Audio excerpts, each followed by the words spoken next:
소니처럼 절 도와주는 선수는 없네요. 케인 미넨 동료들 자기에게 패스 안 한다며 토트넘과 비교. 영국 언론 인터뷰 내용 공개. 독일 초토아티그.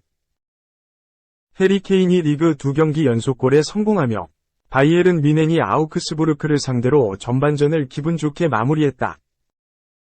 선발로 나선 김민재는 45분 동안 단단한 수비력을 선보였지만 경기 도중 몇 차례 패스가 끊기며 위험한 상황을 만들기도 했다. 바이에른 뮌헨은 28일 한국 시간 독일 뮌헨 알리안츠 아레나에서 열린 2023-24 시즌 분데스리가 2라운드 아우크스부르크와의 경기에서 전반전을 2에서 0으로 마무리했다. 김민재는 지난 브레멘전에 이어 이번 경기에서도 주전 센터백으로 나섰다. 투엘 감독은 김민재에 대한 믿음을 영입 이후부터 지금까지 강하게 표했기에 김민재의 선발 여부는 의심의 여지가 없었다. 다이엇 우파메카노도 선발로 나서며 2경기 연속 김민재와 호흡을 맞추게 됐다. 투엘은 지난 슈퍼컵 패배 이후에도 벤자민 파바르와 3명의 센터백 모두 매우 높은 수준의 선수들이라고 생각한다. 특히 김민재는 이제 막군 복무를 마치고 돌아왔다. 새로운 나라와 새로운 언어에 적응도 해야 한다. 하지만 그는 충분히 리더가 될 수 있다. 매일 새로운 독일어를 하며 영어로 코칭을 많이 하기도 한다. 라며 김민재의 자질에 대해 칭찬했다. 투엘의 칭찬은 끝이 없었다. 분데스리가 공식 미디어와의 인터뷰에서도 나는 김민재를 사랑한다. 그는 너무 침착하고 바르다. 그의 표정, 멘탈, 게임, 패스까지 너무 루즈하지도 않고 높지 않으며 특이하지도 않다. 이는 내가 빌드업에서 정확히 원하는 것이기 때문에 너무 좋다. 라며 김민재의 플레이에 대한 감탄을 쏟아냈다. 독일 매체 90MIN 독일판 투엘의 칭찬을 보도하며 김민재는 투엘에게 이미 사랑받고 있는 중요한 신입생이다. 물론 뮌헨은 케인의 합류가 큰 초점이었겠지만 그의 이적료의 절반 수준이 들었던 김민재도 빼놓을 수 없다. 새로운 중앙 수비수는 뮌헨의 수비를 안정시킬 뿐만 아니라 새로운 차원으로 끌어올릴 수 있다. 라며 김민재의 기량을 극찬했다. 후 김민재는 브레멘전에서 단단한 수비를 선보이며 자신의 진가를 증명했다. 김민재는 브레멘전에서 패스 성공률 94%를 기록했으며 긴 패스 성공률은 4개 모두 성공시켜 100%였다. 기회 창출도 2회를 기록하며 강점인 빌드업 능력을 제대로 발휘했다. 공중볼 경합과 지상볼 경합은 압도적이지 않았지만 전체적으로 무난한 활약을 보이면서 평점 7.4를 받았다. 김민재와 함께 뮌헨 전력 보강의 큰 부분이었던 케인도 2경기 연속 선발에 이름을 올렸다. 케인은 리그 데뷔전이었던 브레멘전에서 한 골 1도움을 기록하며 자신의 가치를 증명했다. 뮌헨은 올여름 공격진 보강을 위해 토트넘으로부터 케인을 영입했다. 1억 유로, 약 1430억 원에 육박하는 이적료로 구단 역대 이적료 최고액을 경신하면서 케인 영입에 힘썼다. 그는 슈퍼컵 경기에서는 교체 출전으로 팀의 패배를 막지 못했지만 브레멘전에서는 토트넘에서 보여줬던 공격력을 확실히 보여주며 분데스리가 데뷔골까지 신고했다. 투엘 감독도 경기 후 케인은 끊임없이 영향력을 발휘했다. 정말 영리한 선수, 라면서 케인은 자신이 해야 하는 일을 잘 알고 있다. 그리고 믿을 수 없을 정도로 정확히 해낸다. 훈련에서도 엄청난 열정을 보여준다. 케인이 가진 자질은 최고다. 정말 인상적이었다. 고 칭찬했다. 투엘 감독은 자신이 신뢰하는 김민재와 케인을 포함한 선발 라인업으로 아우크스부르크전에 나섰다. 뮌헨은 4-2-3-1 포메이션을 선택했는데 스벤 울라이가 골문을 지키고 누사이르 마즈라위, 김민재, 다요 우파메카노, 알폰소 데이비스가 백사를 구축했다. 요주아 키미히, 레온 고레츠카가 중원에 위치하며 르로이 사네, 세르지 그나브리, 킹슬리 코망이 이 선에서 최전방 스트라이커로 출전한 해리 케인을 지원했다. 원정팀 아우크스부르크는 4-4의 이전형을 꺼내들었다. 골문에는 핀 다멘이 자리하며 수비진은 아르네 엥헬스, 막시밀리안 바우어, 펠릭스 우드호카이, 마스 페데르센이 104를 구성했다. 중원에는 루벤 바르가스, 엘비스 레츠베차이, 니클라스 도르슈, 메르김 베르샤가 호흡을 맞췄다. 최전방 투톱에는 스벤 미엘과 에르메딘 데미로비치가 나서서 위넨 골문을 노렸다. 경기는 위넨의 선축으로 시작됐다. 위넨은 시작과 동시에 라인을 올리며 아우크스부르크를 강하게 압박했다. 김민재는 키미히, 우파메카노와 함께 최후방에서 위넨 빌드업을 주도했다. 위넨은 전반 4분 빠른 압박을 통한 공격 전개를 통해 기회를 잡았다. 아우크스부르크 페널티박스 왼쪽에서 코망이 올린 크로스가 중앙에 위치한 그나브리에게 연결됐지만 그나브리의 슈팅이 높이 뜨며 골문으로 향하지 못했다. 이어진 공격에서는 키미히가 페널티박스 정면에서 아우크스부르크 수비수 2명을 제치고 시도한 슈팅이 골대 옆으로 빗나갔다. 아우크스부르크는 위넨의 높은 라인 뒤편을 노리는 패스로 활로를 뚫기 위해 노력했다.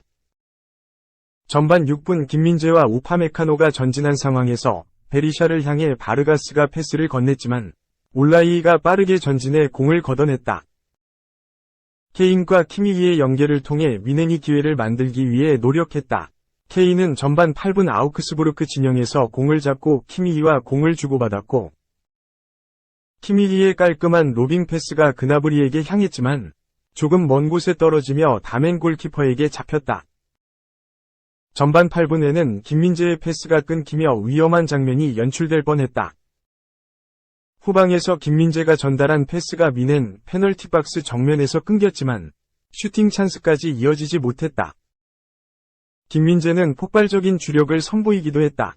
전반 14분 코너킥 상황에서 아우크스부르크가 역습을 전개하자 공격에 가담했던 김민재는 위넨 페널티박스까지 곧장 질주해 상대 공격수들의 전진을 막았고 김민재의 막힌 데미로비치는 패스까지 수비에 걸리며 역습을 성공적으로 마무리하지 못했다. 케인은 공격 작업에서 결정적인 패스를 건네기도 하며 득점 이외의 역할도 선보였다.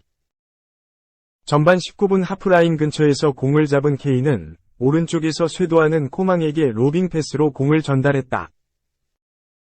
이후 코망의 크로스가 크게 벗어나며 위협적인 기회로 이어지지 않았다. 아우크스부르크는 위넨 수비진의 허점을 노리며 결정적인 기회를 잡았지만 아쉽게 놓치고 말았다. 전반 27분 데미로비치가 위넨 수비진 뒤편으로 돌파했고 이후 막아선 마즈라위까지 넘어지며 위넨 문전 앞에서 슈팅 기회를 잡았다. 하지만 곧바로 따라온 김민재가 태클로 각도를 좁혔고 이후 슈팅은 위넨 골대 밖으로 빗나갔다. 위넨도 곧바로 반격으로 응수했다. 전반 28분 사네의 돌파 이후 중앙에서 공을 잡은 고레츠카가 곧바로 중거리 슛을 시도했고 다멘 골키퍼가 이를 선방하며 아우크스부르크도 위기를 넘길 수 있었다. 는 그나브리와 사네의 합작품으로 선제골을 득점했다. 전반 32분 아우크스부르크 페널티박스 정면에서 그나브리가 수비 뒤편으로 돌아 들어가는 사네를 보고 낮고 빠른 침투 패스를 시도했고 사네가 이를 잡아 바로 슈팅으로 마무리했다. 이후 슈팅이 우도카이를 맞고 골라인을 향해 흘러갔지만 우도카이가 이를 걷어내며 아쉽게 득점에 실패한 듯 보였다. 하지만 주심이 곧바로 득점을 선언했고 골라인 판독기 결과 우도카이가 걷어내기 직전 공이 골라인을 넘은 것이 확인되며 그나브리와 사네의 공격 작업에 이은 우도카이의 자책골로 위넨이 앞서 나갔다. 위넨은 곧바로 추가골 기회를 잡았다. 전반 36분 코망이 페널티박스 우측에서 그나브리에게 연결했고 그나브리가 100킬로 내준 것을 키미히가 슈팅으로 마무리했다. 이 슈팅은 수비를 막고 골라인을 벗어났는데 위넨 선수들은 핸드볼 반칙을 주장했다. 주심은 비디오 판독, VAR, 확인 결과 페널티킥을 선언했다. 키커로 나선 케인이 이를 정확한 슈팅으로 마무리하며 위넨은 2골 차로 간격을 벌렸다. 이후 두 팀은 전반 추가 시간까지 골을 추가하지 못하며 전반은 위넨이 2에서 0으로 앞선 채 마무리됐다. 2. 분데스 리뷰 이재성 78분 소화 플러스 첫 골 폭발 마인츠 10명 프랑크푸르트의 1에서 1 무승부 후반 추가 시간 동안의 실점 마인츠가 이재성의 득점을 지켜내지 못했다. 후반 추가 시간 통안의 실점으로 무승부에 그쳤다. 마인츠는 27일 오후 10시 30분 한국 시간 독일 마인츠에 위치한 MEWA 아레나에서 열린 2023에서 24시즌 독일 분데스리가 2라운드에서 프랑크푸르트와 1에서 1로 비겼다. 이로써 1무 1패, 승점 1가 된 마인츠는 첫 승신고에 실패했다. 홈팀 마인츠는 3-4-2의 1 포메이션을 가동했다. 넬슨 바이퍼, 이재성, 안톤 슈타흐, 앙토니 카치, 도미니크 코어, 레안드루 바에이루, 필립 으메네, 세프 판덴베르흐, 에디밀송 페르난드스, 막심 라이치, 로빈 챈트너가 출격했다. 원정팀 프랑크푸르트도 3-4-2의 1 포메이션을 내세웠다. 랑달 콜로 무아니, 오마르 마르무시, 마리오 괴체, 필리프 막스, 크리스티안 야키치, 앨리스 스키리, 안스가르 크나우프, 윌리안 파초, 흐르보예 스몰치치, 로빈 코흐, 케빈 트랍이 출전했다. 양팀 모두 슈팅을 기록하지 못한 상황에서 마인츠가 아쉬움을 삼켰다. 전반 22분, 바이퍼의 페널티 박스 안 슈팅이 코흐 몸에 맞았다.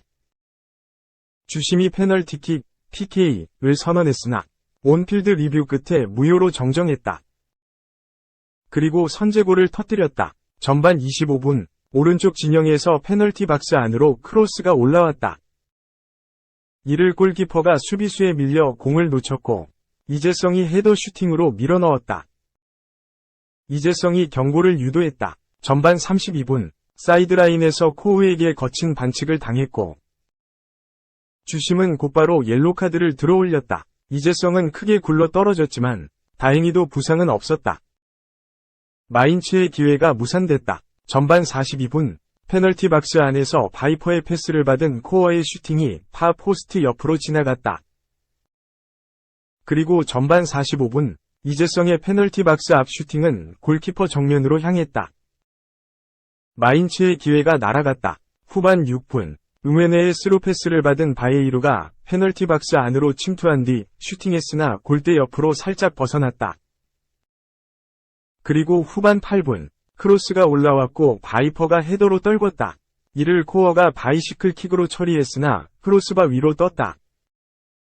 프랑크푸르트가 반격했다. 후반 9분, 좌측면에서 크로스가 올라왔고 콜로 무아니가 높은 타점으로 헤더 슈팅을 했다. 그러나 빗맞으면서 골문을 외면했다. 또한 후반 14분, 코너킥 상황에서 무아니의 헤더 슈팅을 카치가 발로 걷어냈다. 변수가 발생했다. 후반 16분, 크나우프가 바에이루와의 경합 상황에서 발로 앞면을 가격했다. 앞서 경고가 있던 크나우프는 경고 누적으로 퇴장당했다. 마인츠가 아쉬움을 삼켰다. 후반 29분, 슈타흐가 이재성과 2대1 패스를 주고받은 뒤 골 에어리어에서 슈팅했다. 그러나 골키퍼 선방에 막혔다. 이어진 코너킥 상황에서 코어의 헤더 슈팅은 골키퍼에 잡혔다. 이재성의 임무는 후반 33분까지였다. 마르코 리히터와 교체돼서 나왔다. 후반 추가 시간은 6분이 주어졌다. 그리고 프랑크푸르트가 극적인 동점골을 만들었다. 후반 추가 시간 1분.